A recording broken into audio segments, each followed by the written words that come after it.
desa itu ada, kemudian kecamatan, kemudian kabupaten, kemudian daerah.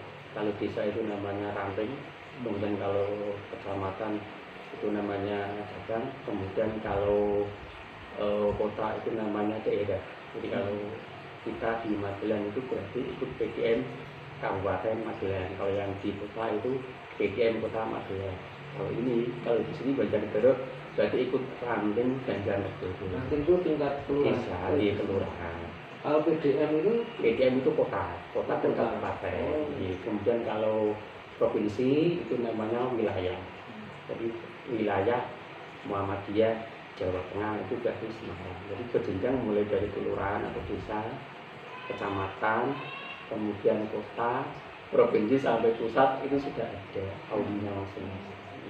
Terus yang paling utama di gerakan Muhammadiyah ini kan seperti pendidikan dan kesehatan. Ada program yang selain itu atau enggak?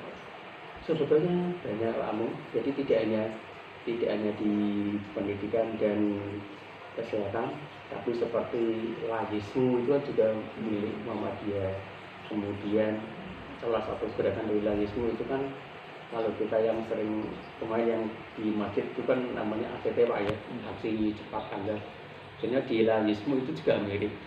Di Layismu itu juga mirip, dan itu setiap saat pun dia sangat proaktif terhadap kegiatan kemanusiaan. Jadi levelnya itu pun berjenjang. Jadi ada Layismu tingkat bawah sampai tingkat nasional, itu nanti diimbun jadi satu. Ada penurunnya tertinggi itu hampir seperti basis nasional. Tapi itu milik Muhammadiyah. Berarti Muhammadiyah ini bergerak di semua bidang ya Pak? Di semua bidang, hampir semua bidang. Bidang ekonomi pun ada. Ekonomi ini wonten kasane. Jadi Layismu itu programnya juga itu ekonomi kreatif itu juga ada. Dan di organisasi Muhammadiyah itu kan masing-masing ada bidangnya. Jadi ada bidang kepemudaan juga ada, kemudian bidang ekonomi kreatif juga ada. Hampir semua bidang itu ada. Pendidikan pun dibagi lagi, ada pendidikan dasar, nanti ada sendiri pendidikan dasar dan menengah sendiri, kemudian ini pendidikan tinggi itu juga ada. Jadi kalau yang mulai dari TK, SD, SMP, SMA itu ada sendiri. Kemudian yang perguruan tinggi, universitas, sekolah tinggi, kemudian Asia itu ada sendiri. Itu di bawah Majelis Pendidikan Tinggi dan Muhammadiyah. Untuk saat ini kegiatan Muhammadiyah selama pandemi ini, apakah ada kegiatan yang terfokus atau ya kegiatan yang untuk kemaslahatan umat selama pandemi? Ada Pak. Jadi kalau di kampus saya di Muhammadiyah Magelang itu kan ada juga program beasiswa. Salah satu sasarannya kemarin di pandemi itu ya untuk mahasiswa baru, terutama mahasiswa yang berprestasi tapi dari kalangan yang tidak mampu.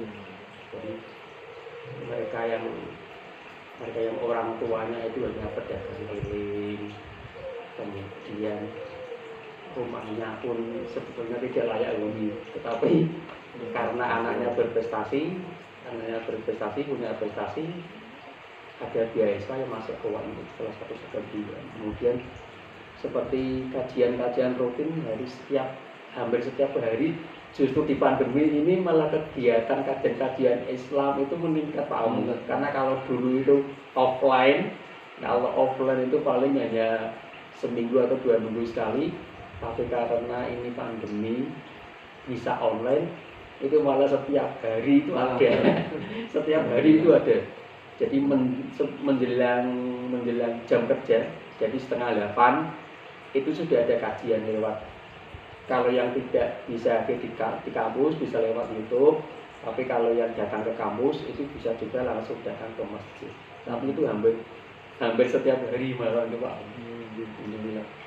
Untuk ke depan harapan Pak Udin untuk organisasi Muhammadiyah ini bagaimana Pak?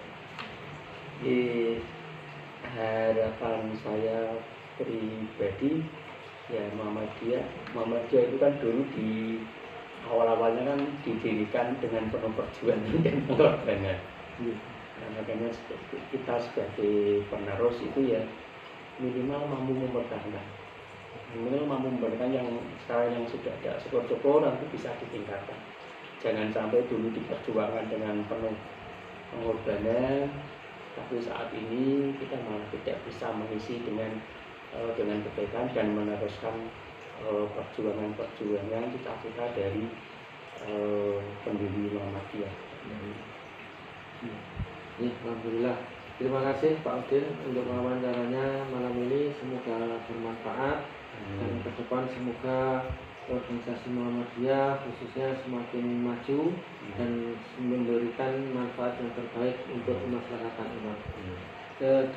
Demikian yang bisa saya sampaikan, bahwa di dalam organisasi Muhammadiyahan ini ternyata organisasi Muhammadiyah bekerja di semua bidang, di semua lini yang merupakan semua aspek kehidupan ini sudah menyentuh, dari bidang ekonomi, kesehatan, kemudian di bidang pendidikan juga ini sudah menjadi ahlinya di Muhammadiyah.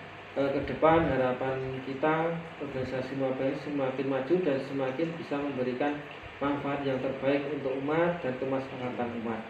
Selanjutnya saya menyampaikan bahwa untuk tugas kami mengenai pendiri ke organisasi Muhammadiyah, yaitu beliau Bapak Kiai Ahmad Dahlan.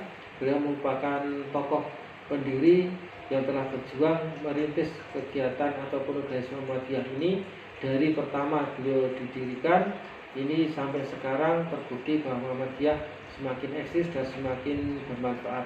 Kemudian mengenai Ibu Siti Walidah, beliau Ibu Nyai Ahmad Dahlan, Ibunya Ahmad Dahlan, beliau juga seorang wanita yang hebat, yang luar biasa, yang bisa mendampingi Bapak Kiai Ahmad Dahlan dalam merintis ke organisasi Muhammadiyah. Tanpa seorang perjuangan wanita maka tidak ada artinya. Maka beliau terkenal dengan mempunyai falsafah, yaitu pendidikan catur pusat.